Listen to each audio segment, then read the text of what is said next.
आज की कहानी का नाम है माफ़ी। शिल्पा के पति को गुजरे 2 ही महीने हुए थे, लेकिन 2 महीने में ही उसके बेटा और बहू का उसके प्रति रवैया एकदम बदल गया था। पहले जो बेटा बहू मम्मी मम्मी कहते नहीं थकते थे, हर बात में उसकी राय लेते थे, उसका ख्याल रखते थे। पति के जाने के बाद उन्हीं बेटा बहू के लिए वो सिर्फ एक नौकरानी भर रह गई थी। नौकरानी, और वह भी मुफ्त की। वे लोग शिल्पा से काम तो दुनिया भर का करवा लेते और बदले में देते बचा कुचा बासी खाना। बहू तो जब देखो तब ताने ही मारती रहती। जब खुद का जाया बेटा ही ताने मारने में पीछे नहीं रहता तो बहू को क्या दोष दे। शिल्पा को कई बार लगता कि घर छोड़कर कहीं चली जाओ, लेकिन 63 साल की उम्र में जाए तो कहाँ जाए। यही सोचकर बेटा बहू के सभी अत्याचार चुपचाप सहन कर रही थी। आज अनिल ने बटर स्कॉच आइसक्रीम लाई। 6 साल के सुदीप को पता था कि बटर स्कॉच आइसक्रीम दादी को बहुत पसंद है। दोपहर का वक्त था। शिल्पा गेहूं साफ कर रही थी। सुदीप आइसक्रीम लेकर दादी के पास आता है और दादी को आइसक्रीम खाने को कहता है। शिल्पा मना कर देती है। खाओ ना दादी, आपको तो बटर स्कॉच आइसक्रीम बहुत पसंद है। नहीं बेटा, अब मुझे आइसक्रीम ही पसंद नहीं है, तुम खाओ।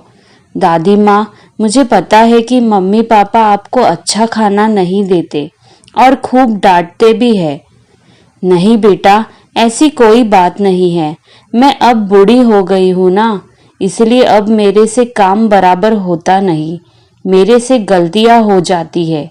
तुमसे गलती होती है तो मम्मी पापा तुम्हें डांटते हैं ना, बस वैसे ही मुझसे गलती होने पर मुझे डांट देते हैं।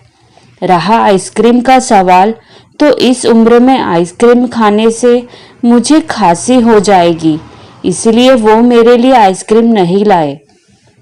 दादी माँ, सिर्फ 1 चम्मच आइसक्रीम खाने से तो आपको खांसी नहीं होगी ना, प्लीज 1 चम्मच आइसक्रीम खा लो ना। सुदीप इतनी प्यार से बोल रहा था तो शिल्पा मना नहीं कर पाई, लेकिन वो मन ही मन बहुत डरी थी कि यदि बेटा या बहू ने मुझे आइसक्रीम खाते हुए देख लिया तो घर में तूफान आ जाएगा। आखिर जिसका डर था वही हुआ। जैसे ही सुदीप शिल्पा को आइसक्रीम खिलाने लगा, उतने में अनिल ने देख लिया। आपको इतनी भी समझ नहीं कि बच्चों की चीजें नहीं खानी चाहिए? आपने बच्चों को खिलाना चाहिए कि बच्चों की चीजें खुद ही खानी चाहिए? मैंने बच्चों के लिए आइसक्रीम लाई थी। वो सुदीप ने जबरदस्ती अपने आंसुओं की किस तरह रोककर इतना ही कह पाई शिल्पा। याद रखना, आगे से ऐसा नहीं होना चाहिए। आवाज सुनकर अनीता भी आ जाती है। वो भी 2-4 जली कटी सुनाई देती है। सुदीप के सामने हुए इस अपमान से शिल्पा अपने आप को बहुत अपमानित महसूस करती है। सुदीप भी डर जाता है। गेहूं साफ करने के बाद वो अपने कमरे में आ जाती है। वो सोचने लगती है कि ऐसा क्या करूं जिससे मेरी गलती का प्रायश्चित हो। सचमुच मुझे बच्चों की आइसक्रीम नहीं खाना चाहिए था, क्योंकि चाहे कुछ भी हो जाए, लेकिन सुदीप की नज़रों में मैं अपने पापा की कीमत कम नहीं होना चाहिए। लेकिन गलती तो हो गई, अब क्या करूं? हे राम, मुझे कोई रास्ता दिखाओ। मन ही मन ऐसी प्रार्थना करते हुए वो अपनी राम नाम लिखने वाली कॉपी लेकर बैठ जाती है। वो ऐसा सोच रही थी कि उसे दीपा, उसकी पोती की आवाज सुनाई देती है। वो सुदीप से कहती है, भैया, कल मेरे से एक वाक्य लिखने में गलती हो गई थी, तो मैडम ने वो वाक्य मुझे 50 बार लिखने बोला है।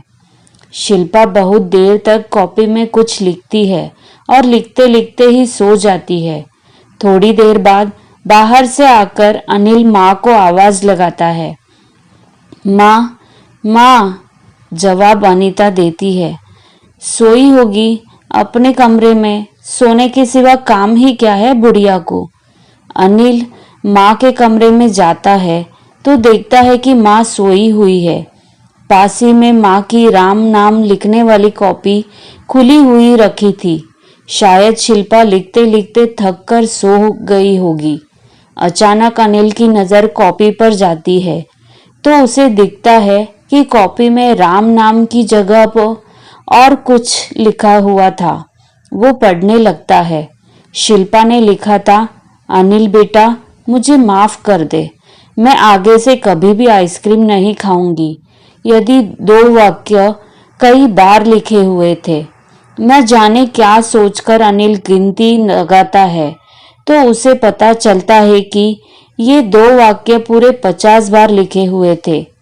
अचानक उसे अपना बचपन याद आ जाता है कि माँ कैसे कई बार उससे गलती होने पर भी पापा की डांट से उसे बचाती थी, कैसे उसे गलती सुधारने कहती थी।